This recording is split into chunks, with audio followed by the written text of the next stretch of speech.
Olá, pessoal, tudo bem? Bom, hoje eu trago um exercício correspondente à dilatação linear. Como nós vimos em aulas passadas, a dilatação linear é quando predomina a dilatação em relação somente ao comprimento. Não que as outras dimensões não aumentaram. É claro que quando eu aumento a temperatura de um objeto, todas as três dimensões desse objeto aumentam. No entanto, no caso de uma barra de ferro, por exemplo, observa-se que o comprimento final ele é bem maior quando comparado com o aumento das outras dimensões.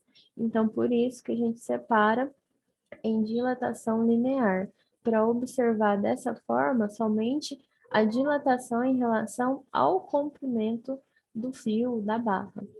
Então, essa é a fórmula que a gente utiliza para poder estudar a relação que existe na dilatação e para poder determinar alguma incógnita em relação a algum determinado exercício.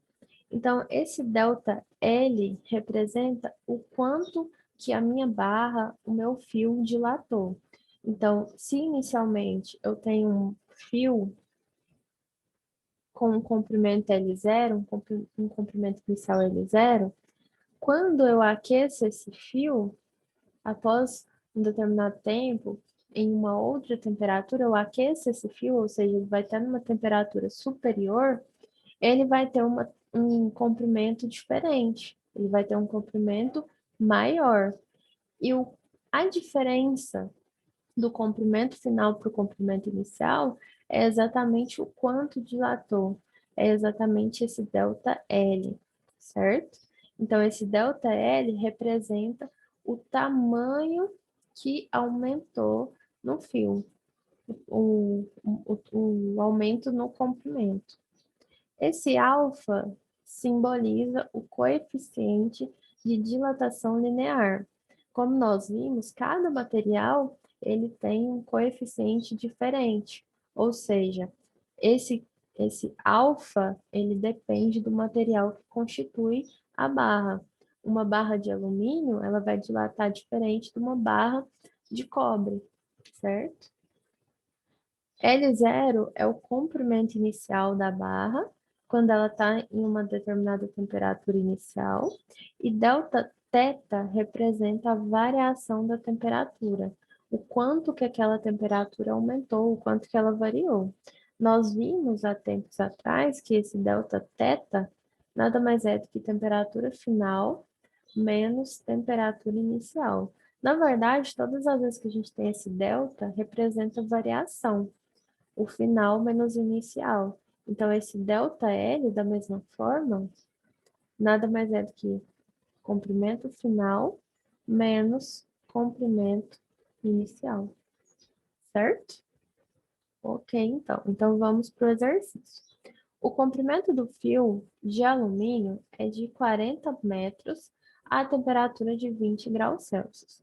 Sabendo que o coeficiente de dilatação linear do alumínio é 24 vezes 10 a menos 6 graus Celsius menos 1, determine a dilatação e o comprimento final após aquecê-lo até 60 graus Celsius. Então, vamos tirar os dados, né? Olha, o comprimento do fio de alumínio é 40 metros quando a sua temperatura é 20 graus Celsius. Observa que ele vai aquecer.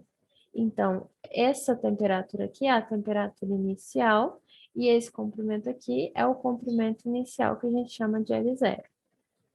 Sabendo que o coeficiente de dilatação linear, ou seja, o alfa, vale 24 vezes 10 a menos 6. Esse grau Celsius a menos 1 nada mais é do que a unidade medida está embaixo, no denominador. É a mesma coisa, tá?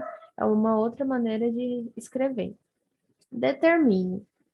Olha só. Ele quer que a gente determine a dilatação inicialmente. Se ele quer que determine a dilatação, ele quer que a gente descubra o valor do delta L. Para eu determinar o valor do ΔL, basta aplicar na fórmula. Ah lá, ó, a fórmula diz que ΔL é igual a alfa, alfa vale 24 vezes 10 a menos 6, vezes L0, que é 40, vezes a variação na temperatura. Ele fala que o fio aqueceu até 60 graus Celsius, né? Eu esqueci de colocar esse dado. Ó, a variação na temperatura, a gente viu aqui, ó, que nada mais é do que a temperatura final menos temperatura inicial. Nesse caso aqui, esse delta θ é 60 menos 20, que dá 40 graus Celsius. Então, aqui é 40. Ó, eu quero determinar o ΔL. Então, vamos lá, ó.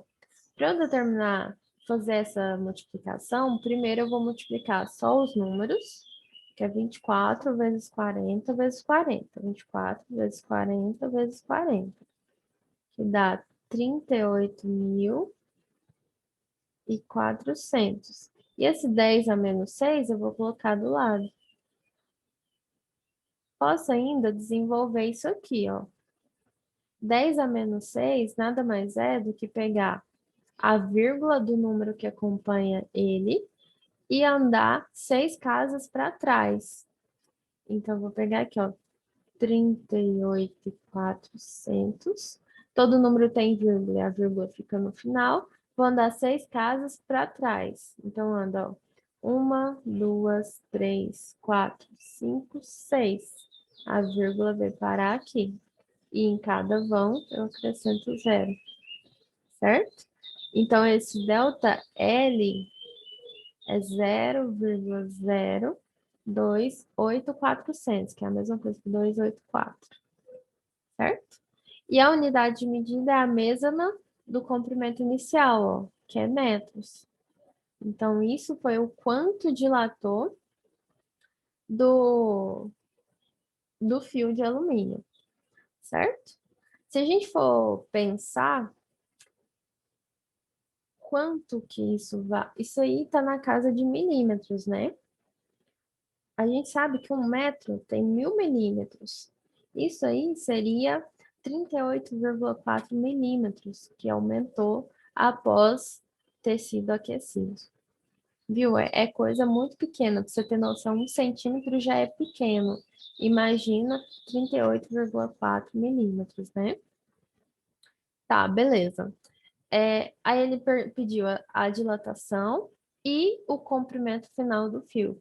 Para eu determinar o comprimento final do fio, basta trabalhar com esse ΔL. Aqui em cima eu falei para vocês, ó, que esse ΔL nada mais é do que o comprimento final menos o comprimento inicial. Se ele quer o comprimento final, eu quero esse valor aqui. Aí basta substituir.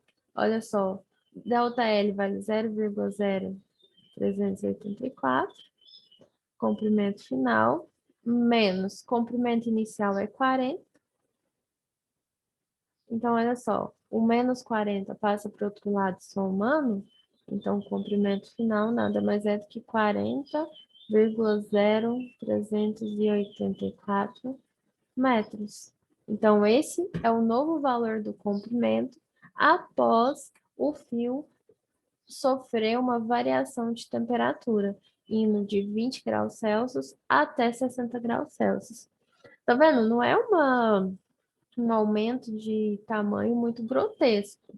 Tudo depende, né? Depende do material que constitui o fio, depende do comprimento inicial e depende também do quanto variou a temperatura. Não é uma coisa muito grotesca, mas que nem eu falei para vocês, se caso a gente estiver falando, por exemplo, de uma linha férrea, se caso não tem aquelas juntas de expansão, o negócio dá problema, porque mesmo sendo uma coisa pequena, faz falta, porque querendo ou não, ele vai dilatar. E pensa, duas barras próximas dilatando ao mesmo tempo, então uma vai comprimir a outra de modo que vai acabar entortando e atrapalhando toda a estrutura da linha férrea. Isso em todos os aspectos, seja qualquer tipo de dilatação, né? Não somente na linha certa. Bom, é isso. Espero realmente que tenha ficado entendido. Sempre que for fazer o exercício, retire os dados, aplica na fórmula corretamente, analisando o que o exercício se pede, ok? Então, até mais, pessoal.